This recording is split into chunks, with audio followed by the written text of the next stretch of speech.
那上一堂课呢，就是我们讲到说，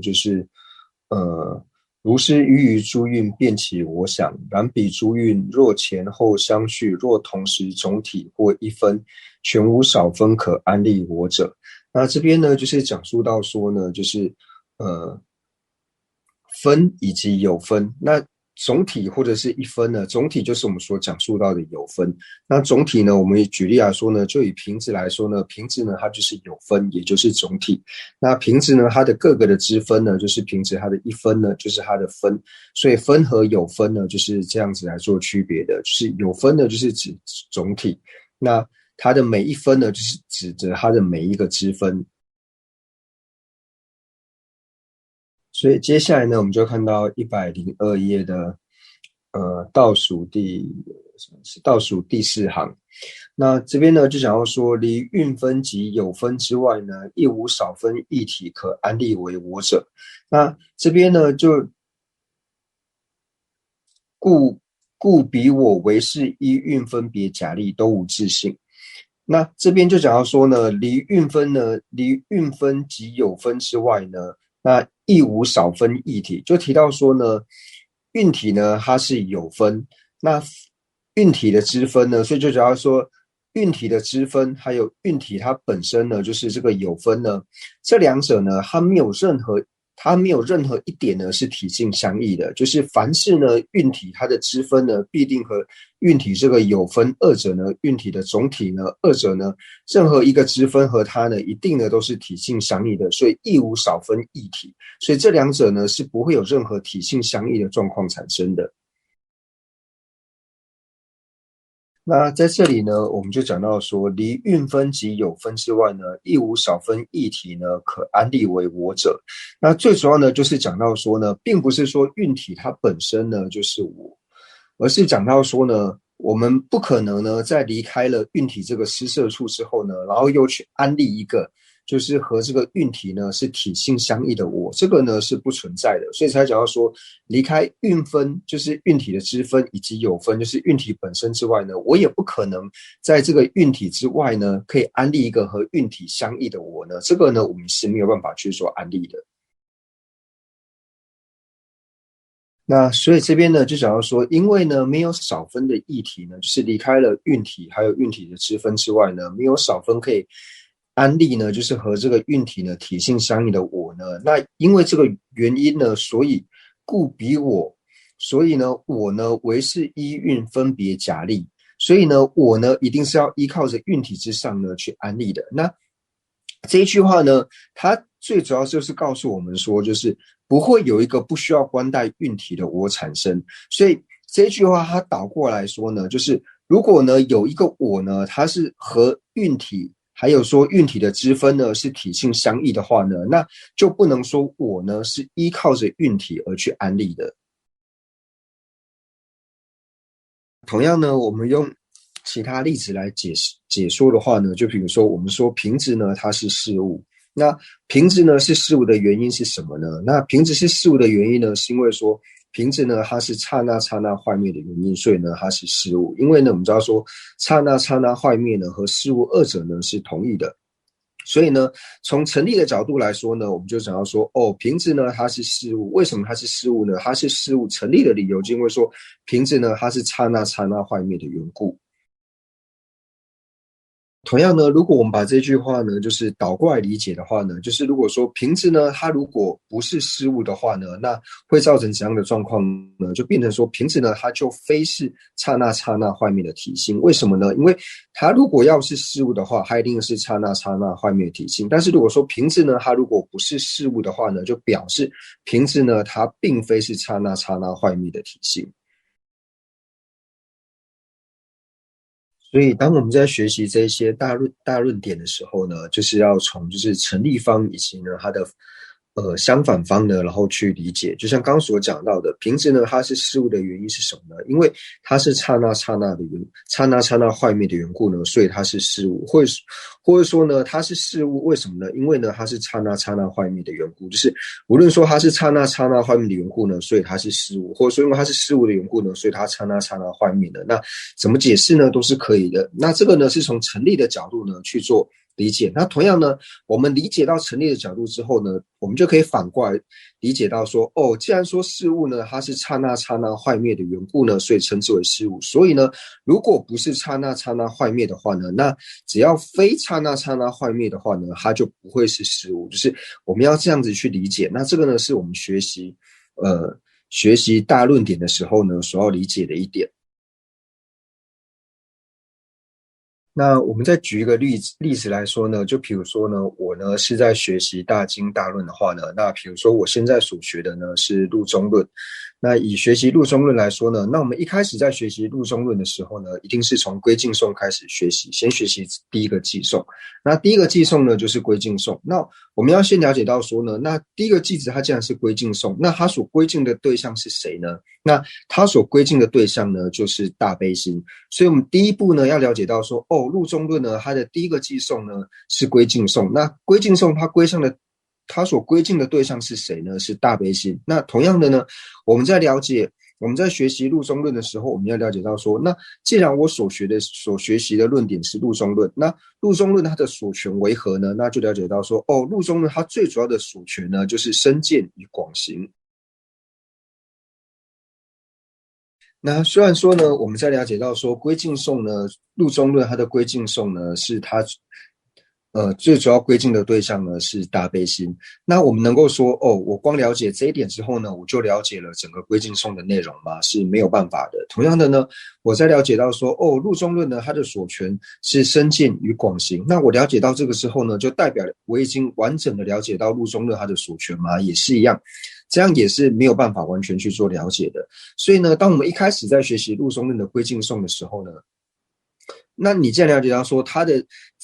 的这个寄颂呢，他的所权是大悲心。那到底是呢？我们知道说一个寄颂呢有4句话，那到底呢是第一句呢在归敬大悲，还是第二句在归敬大悲？是哪一个句子呢在归敬大悲的？那在这里面呢，第一个句子呢跟第二个句子之间呢，彼此呢又有什么样的关系？那第二个句子跟第三个句子呢，彼此又有什么关系？那第三个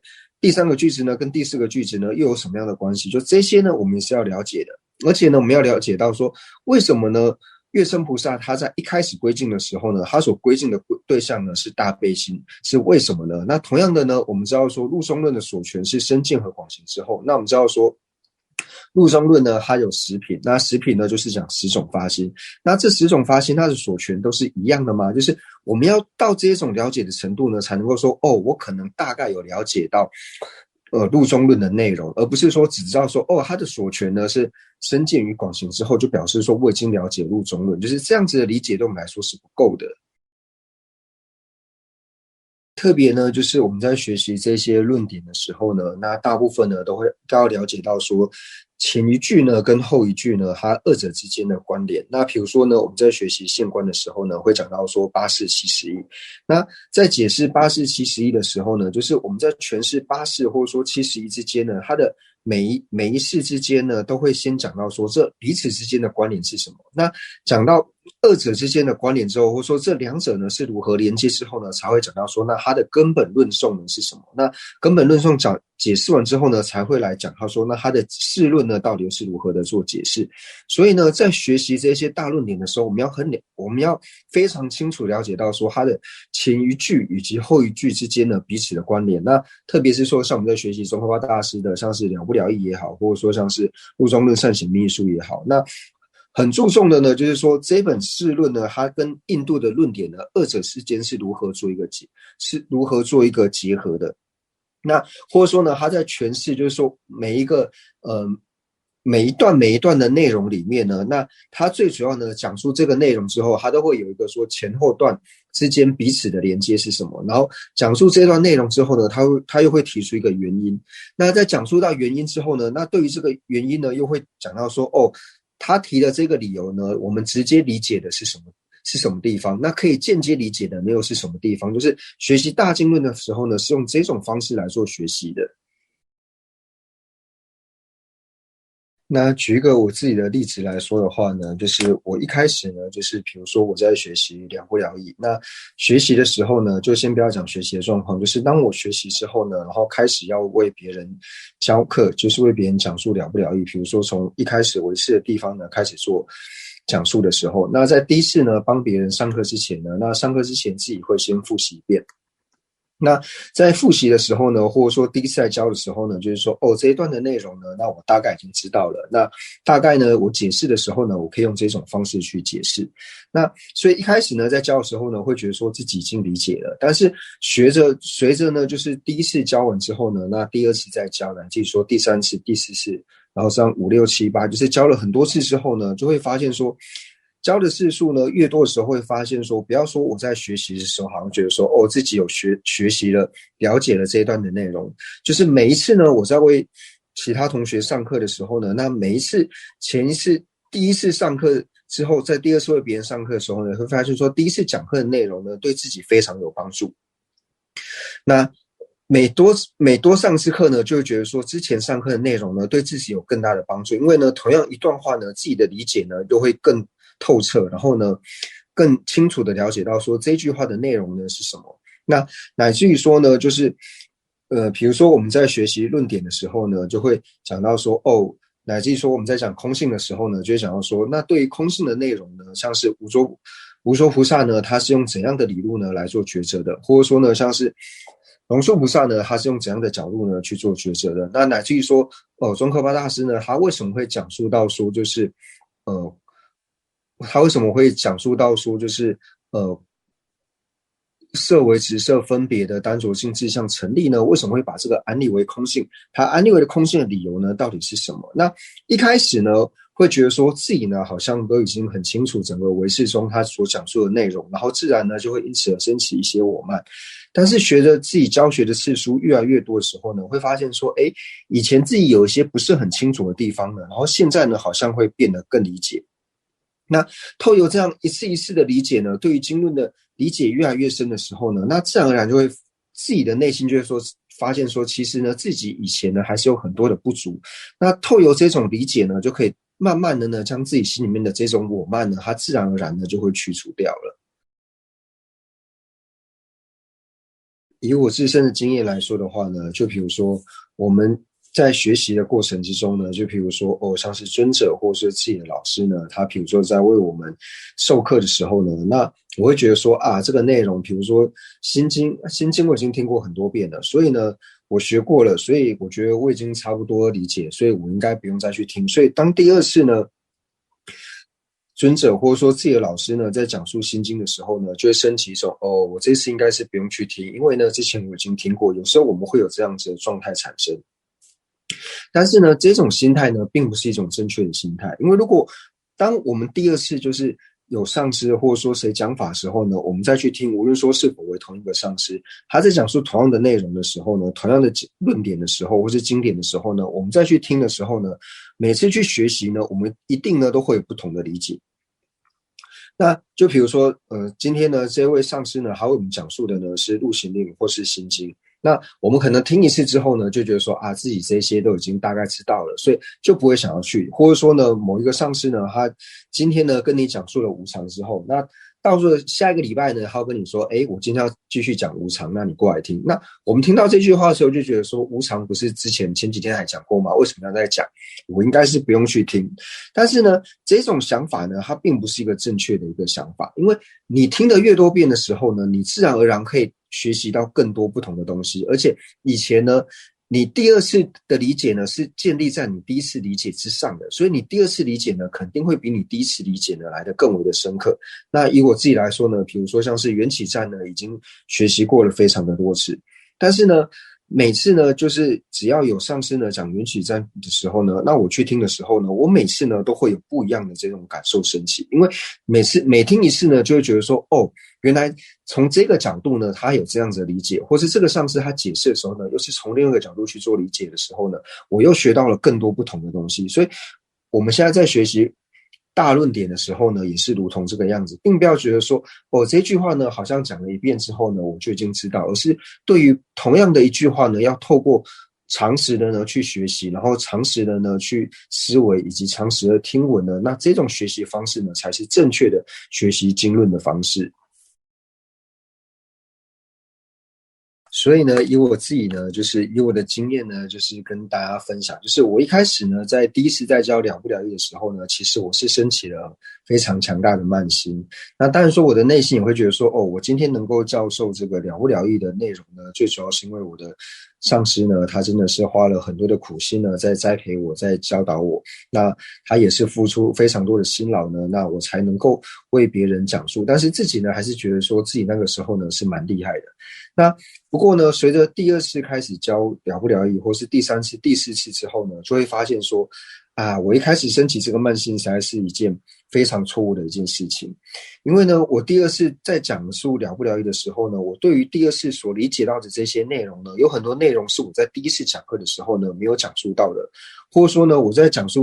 在第三次为学生呢讲述了不了义的时候呢，又会觉得说啊，我现在讲述到很多内容呢，是我前两次上课的时候呢没有讲述到的。所以呢，我们对于大经大论的学习呢，并不是说仅仅学过一次呢就足够的，或者说它里面的文句呢，并不是说我们看过一次之后呢就能够完全理解的。那再举一个例子来说呢，就比如说以缘起赞来说，就比如说那以我们来说，就可以对缘起赞呢，它从头到尾的每一个句子呢，我们都可以做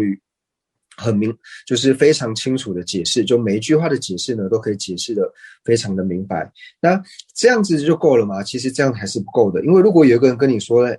你既然说你这么会解释缘起赞的话，那你能够把缘起赞还有中观根本慧论两者做结合来做讲述吗？那这个时候呢，可能第一次就要这样去讲述就蛮困难的，因为呢，你要结合缘起赞和中观根本慧论的话呢，你对中观根本慧论呢没有稍微学习过的话呢，是不可能的。那不要说稍微学习过，就是没有好好去学习的时候呢，要把二者做结合也是非常困难的。或者说，你既然说你能够把缘起赞从头到尾呢都能够解释的很顺的话，那你能够把缘起赞呢和入中论呢做一个结合来做讲述。那当然，这样子一开始就要去解释呢，都是非常困难，并没办法说，因为我了解缘起赞的缘故呢，所以我要把它和任何印度的论点呢来做结合呢，都是很容易的一件事情，这是不可能的。所以这就告诉我们说呢，我们在学习大论点呢，其实是非常不容易的一件事情。虽然说呢是不容易，但是我们能够学习大论点呢，就表示说我们非常的有福报，而且同样的呢，我们也累积了非常多的善根，我们才能够来做这个学习。那为什么我们要学习这些论点呢？因为我们知道说，无论说是藏系的论点也好，或者说呢像是汉系的这些论点也好，那最主要的依据呢，都是依据了印度的这些祖师，以印度像是龙树或是无着呢，以他们这些祖师的论点呢为根基之后，为基础之后呢，然后才有这些藏系以及汉系的这些论著。那印度祖师他们这些论点最主要依据又是来自于哪里呢？最主要依据呢还是来自于说世尊呢所讲述的这些经教。所以我们在学习的时候呢，学习这些大论点的时候呢，当我们真的认真一次一次又去学习的时候呢，然后学到现在就会发现说，自己心里面的这个我慢呢，好像已经快要消失了。所以呢，我真的觉得说，我们现在能够学习或者说阅读这些大经大论呢，真的是我们是具备了很大的福报之后呢，才能够学习这些论点。那以我自己来说呢，就真的是完全呢，就是因为我上师的恩德的缘故呢，那我才能够做这些学习。就是上师呢，他把我留在身边，然后呢，非常仔细的教导我。如果没有上师的这个恩德的话呢，我自己呢，真的是什么都不是。那所以呢，真的是因为上师的恩德呢，他付出了无尽的辛劳的，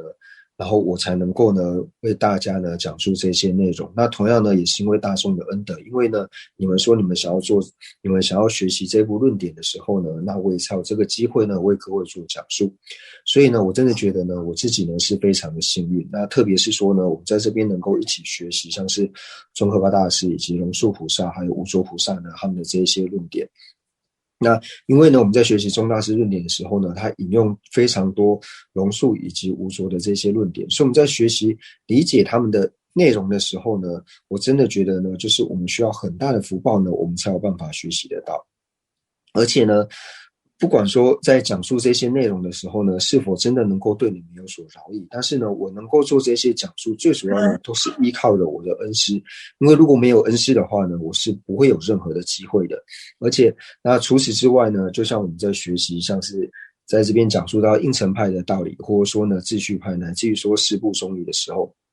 那我们能够学习这些内容呢，真的是表示说我们真的都是具备了大福德、大福报。因为以后呢，我们是否还有机会能够学习这些论点呢，是很难说的。因为人生难得这件事情是真实的，所以呢，透由这样子呢，一次一次的去学习这些论点的时候呢，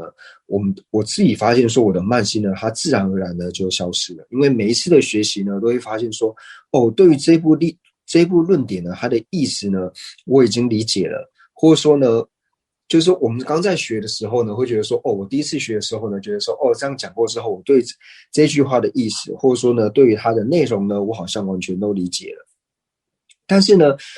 每次透过一次一次的学习的时候呢，你就会发现说，其实呢，还是有一些内容呢，我好像不知道。虽然说透过第一次，我好像从什么都不知道呢，变成什么都知道一样。但是你在透过第二次、第三次的学习的时候呢，你会发现说，其实呢，你第一次觉得说你好像完全理解之后呢，你第二次在学或是第三次在学的时候呢，你会发现说，好像之前有一些我不理解的地方呢，这里呢，或是我不了解的地方，现在学习呢，我又理解。那这是第一点。那第二个部分呢，就是觉得说我们在学习这些大经大论的时候呢，我们对于说这些经论的所权呢，就是我们一定要呢好好的去学习，并不是说只知道一个大概的所权呢就足够了。就是我们在学习的时候，一开始我们要先了解到说这一句话呢，它里面所代表的意思呢是什么，所以我们要先把这一句话呢，它的字面的意思呢，跟它的意思呢去做一个结合，就把它的字还有义呢做结合。但是字还有义呢做结合呢是不够的，我们最主要是把这个字和义结合的内容呢，你所了解到的这个内容呢，你要把它和我们的心绪呢来做一个结合。那我们知道说要结合心绪呢，它又是更困难的一点。所以呢，我们知道说，在了解呢，就是我们要把所学的这些经论呢，来结合心绪呢，它是更困难的。那当然，我们在结合心绪之前呢，第一个步骤是我们一定要了解呢经典它的内涵。那就比如说呢，文殊菩萨呢，他在教授宗喀巴大师的时候，那宗喀巴大师在听完之后呢，他就非常的呢想要舍弃一切呢去闭关。不过呢，文殊菩萨呢，他就叫宗喀巴大师说呢，你先不要急着去闭关，在你去闭关之前呢，你要先去把这些经论的内容呢，好好的研读，把它全部呢都理解之后呢，那你再去闭关。所以现在我们能够学习这些大论点呢，我们要感到非常的欢喜，而且呢，就是真的觉得说我呢是一个具有大福报的人。然后呢，因为你觉得你自己是有一个大福报，那你在学习这些内容的时候呢，你内心自然而然呢就更容易升起欢喜心。那这样子的时候呢，我们自然而然更容易获得加持。那有了这些加持的时候呢，你要去理解的时候，你自然而然呢更容易去理解。那这个呢，跟我们在学习世间的学问呢是不太一样的，因为我们在学习世间这些学问的时候呢，是否要具备就是所谓的大福报，或者说是否呢能够获得加持呢，这个是不一定的。而且呢，学习世间的这些学问呢，它除了说今世能够帮助到我们之外呢，它对我们的来生呢是真的没有任何的利益。那所以呢，我们在学习这些论点呢，想要把它能够和我们的心绪来做结合的时候呢，就是第一点呢，就要先去了解到说它的意思呢到底是什么。那这边呢，就是跟大家做一个分享，就是说我们该如何的呢来学习这个经论。那接下来呢，就是回到就是上显密说的内容，就是讲到说离运分及有分之外，亦无少分异体可安立我者，故彼我为是依运分别假立。那这个呢，我们就从字面上来看呢，就是理解到说离开了运分，就是运体的之分以及运体之外呢，我们也是没有办法再去安立一个就是离开这个和这个运体呢体性相异的这个我。那因为呢没有一个和这个运体呢体性相异的我的存在的缘故呢，所以我呢是依靠着运体呢，然后去假名安立的，去分别假立的。那这个呢是从我们字面上呢能够学习的意思，就是说我们从字面呢能够成立了解的意思呢是这个。那我们从反方向来理解的时候呢，就理解到说，如果说呢我是依靠着运体分别假立的理由呢，是因为我和运体呢没有任何一分是体性相异呢，因为这个缘故去安立分别假立的话，那就可以了解到说，如果呢我和运体呢我们二者呢要是一体的话，我们要不是体性一，我们是体性相异的话呢，那就表示我是没有办法在运体之上呢去做假名安立的。那所以这边呢，就是讲述到说，我们在学习呢，就是看到这里就能够了解到说呢，就是要是有一个和运体呢，就是体性相应的我存在的时候呢，那呢，我就没有办法安立为呢，就是我在运体之上呢去做一个假名安立，不能在运体之上呢去做假名安立。那这个呢是为什么呢？就是我们要去思维它的原因。虽然说这里所讲的，因为我和运体呢没有任何体性呢是相异的缘故呢，所以呢我是依靠着运体呢去分别假立的。那为什么说我们可以成立到说呢，如果呢我和运体呢要是体性相异的话呢，我就没有办法在运体之上呢去安立呢？那最主要的原因是什么呢？因为这边讲到了说体性相异，那如果说我和运体二者是体性相异的话呢，就表示我和运体之间呢是没有任何的关联的，就像平直和柱子一样，平直和柱子二者呢它是没有任何的关联，为什么？因为它们两者呢是体性相异的。那还有一个原因呢，就是因为我和运体呢，或者说普特伽罗和运体呢，并不是因果的关系。如果说它具备因果关系的话呢，虽然说呢它们是体性相异的，但是它们二者呢还是会有所关联。但是呢，就因为我还有运体二者呢，并不是因果的关系，所以我们两个呢，如果是体性相异的话呢，就会变得毫无关联。那既然是毫无关联的时候，那我就不需要依靠着运体才有啊，就必须要有一个唯我。就必须要一个我为是一运分别假，你就不需要依靠着运体了，因为你们二者呢是没有任何关系的缘故，所以才讲到说为什么能够成立到说呢，如果我和运体呢如果是体性相异的话呢，我就不需要依靠着运体而有呢，假立而有呢。最主要原因就是因为如果我们二者呢是体性相异的话，我和运体二者是体性相异的话，那就变得没有任何的关联，没有任何关联的话，你自然而然就不需要依靠着运体呢才去安立。所以呢，我们就讲到说，如果呢，我和运体呢是体性相异的时候呢，就比方说我不需要关带运体而有，那就比方说呢，除了不关带运体之外呢，我能够安立一个就是独立存在的一个自我，但是呢，这个是没有办法的。为什么呢？因为我们知道说，我们现在在证明一个有情或是证明一个普特伽罗的时候呢，最主要都是依靠着它的施摄处呢，就是它的运体呢，然后来做安立。就比如说呢，我们看到说，哦，小明现在是在走路，小明现在在吃饭，或者说一个普特伽罗，他所有的行住坐卧，最主要呢都是关带着这个运体呢，然后我们才能够去成立它，去安立它的。那要由运体，要靠着施摄处运体呢，才能够安立这一点，是我们现前呢就可以见到的这一点。所以透由上述的种种的这些理由呢，我们就能够更清楚的了解到说，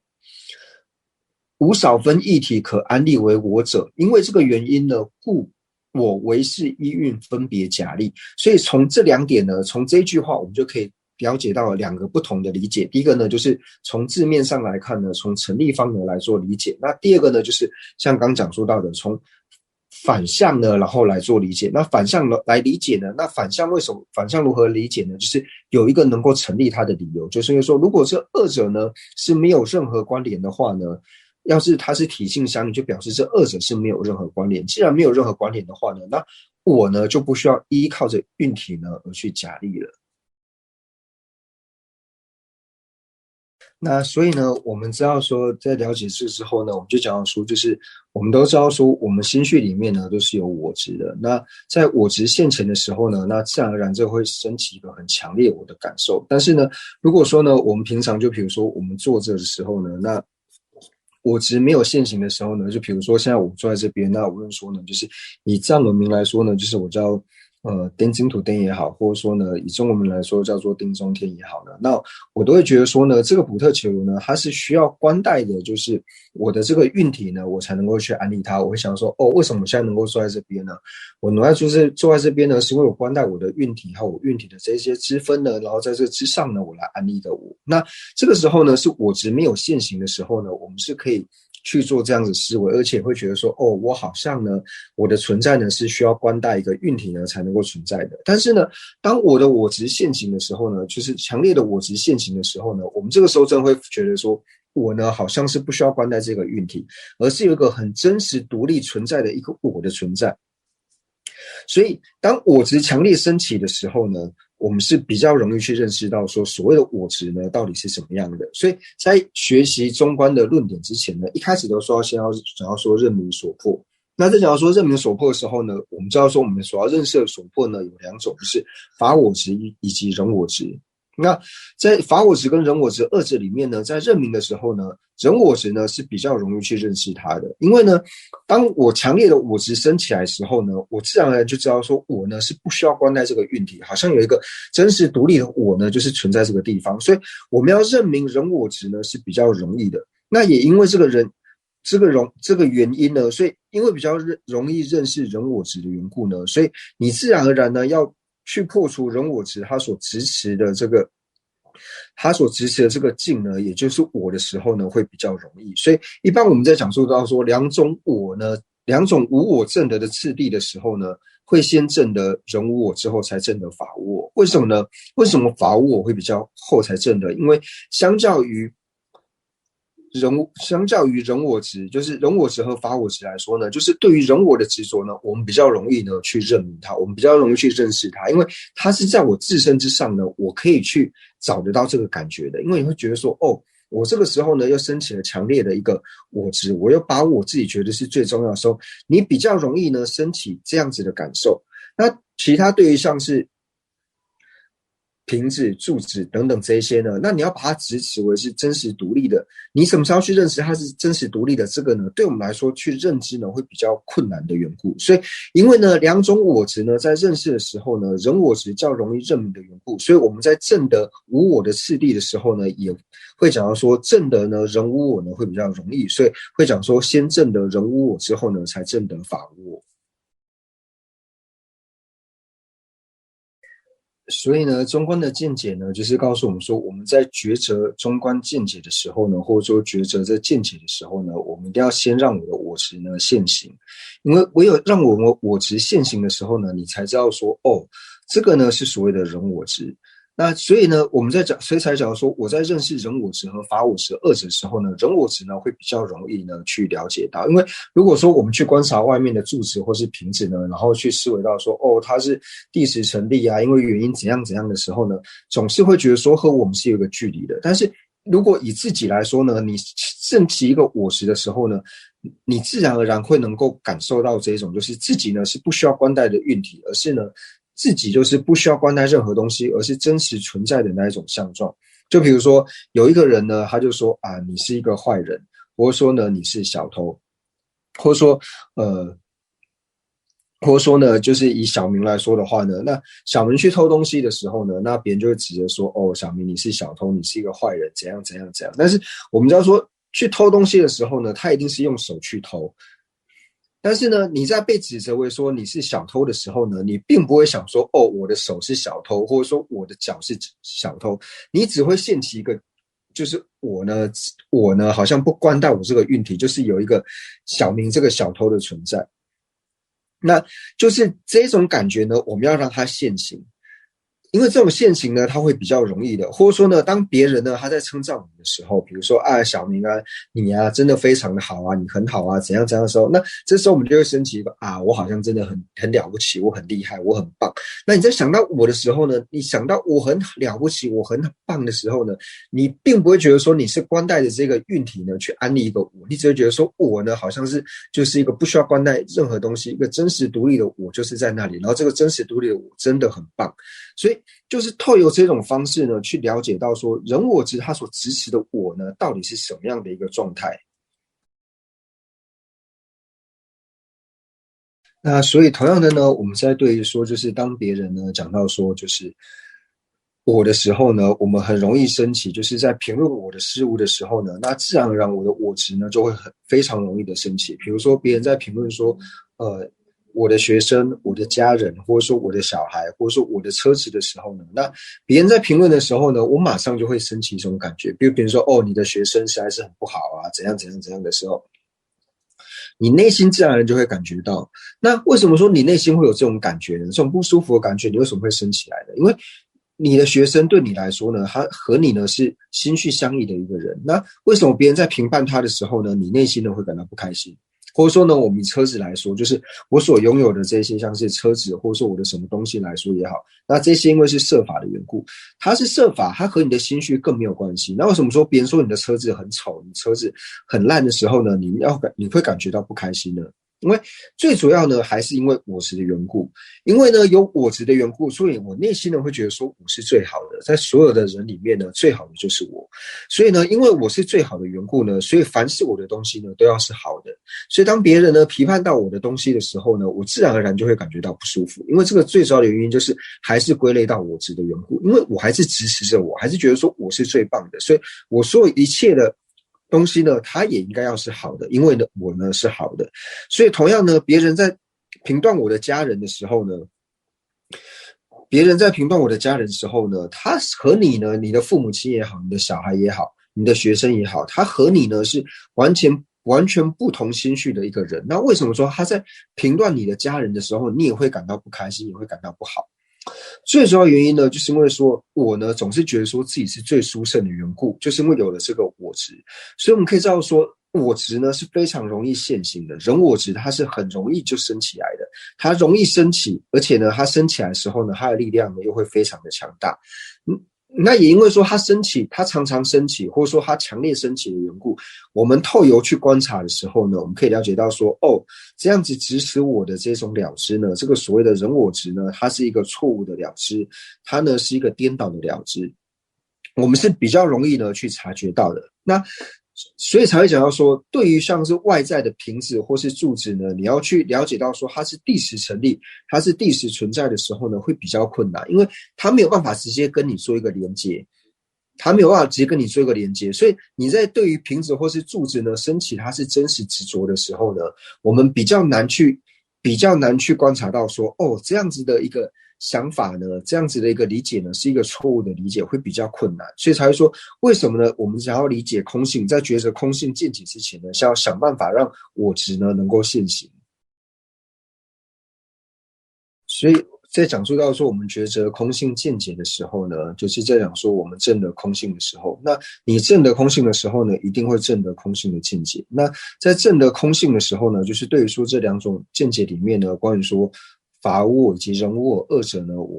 我们呢会先证得人无我之后呢，然后才证得法无我。那为什么会说证得无我的次第呢，会先证得人无我呢，才证得法无我？因为我们在认明它的相对应的时候呢，就是它的相反的时候呢，我们认明我执呢是比较容易的缘故。所以因为认明我执呢，它有困难跟容易的二者的差别呢，所以对于我比较容易认明的这个我执呢，也就是人我执，因为我比较容易了解人我执的缘故呢，所以在证的时候，你虽然就是说人我执它所执持的这个境呢是错误的境的时候呢，那自然而然你要破除它会比较容易，所以你会先证得呢人无我，所以升起证得人无我的智慧呢，我们会先升起，然后之后呢才会升起就是证得法无我的智慧。最主要原因就是因为说我们在认明我执二者的时候呢，有难易的一个差别。那虽然说呢，在两种无我慧里面呢，我们是先升起证得人无我的智慧，或者说在证得两种无我的次第的时候，我们是先证得人无我，然后呢之后才证得法无我。但是呢，在升起我执两种我执的时候呢，是先有法我执之后呢，才会升起人我执。那这个呢，就是我们在学习中观的时候呢，它一个很重要的一个内容，就是关于说两种无我会升起的次第，或者说你对于两种无我理解的次第呢，是人无我先理解之后才理解到法无我。但是呢，对于说我执呢，两种我执升起的次第呢，是先升起法我执之后呢，才会升起人我执。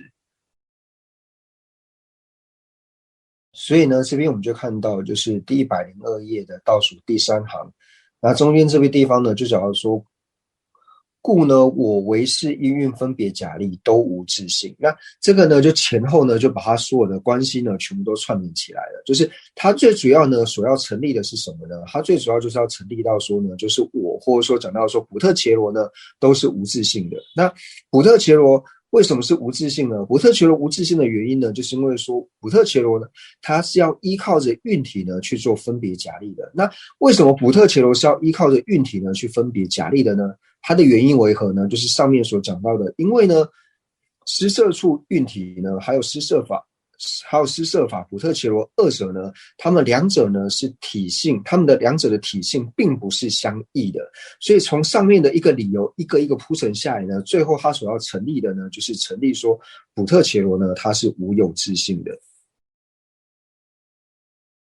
那接下来呢，就引用到就是宝鬘论。那宝鬘论里面就讲到说呢，是福非地水，非火风非空，非是非一切，何者是是福？那这边就讲到说呢，补特伽罗呢，它并不是就是地水火风四大，就是它并不是地运、水运、火运、风运。同样呢，它也不是空运，那它呢也不是世运。那补特伽罗是如何去安立它的呢？它是在这六界呢，就是地水火风空世，在这六界之上呢，去安立为我之外呢，并不是说水呢、地界呢是补特伽罗，或是水界是补特伽罗，火界、风界乃至空界或是世界呢，它一一呢都不是补特伽罗，唯有它们合起来呢，我们才能够去安立说合起来的这个运体呢是补特伽罗。那同样的呢，我们在讲述到说我具有五蕴，像是色受想行识五蕴。那同样的呢，色蕴呢并非补特伽罗，受蕴也不是，想蕴、行蕴、识蕴都不是。但是这五者合起来呢，我们就可以在这之上呢，把它安立为补特伽罗。所以在这个寄颂的前两句呢，就是一直到非是这个地方，从是夫呢，非地水，非火风，非空，到非是这个地方，我们知道说是夫呢，所讲述到就是讲到说补特伽罗。那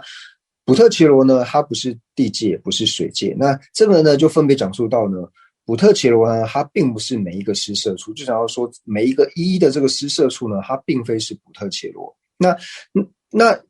这边呢，就是会问到说，最后面就讲到说，义此无是夫，或者说我们讲到说，何者无是夫的时候呢，那在这边用义者无是夫呢，比较能够表达到他的意思，就是想说，那如果说呢，你讲到说呢，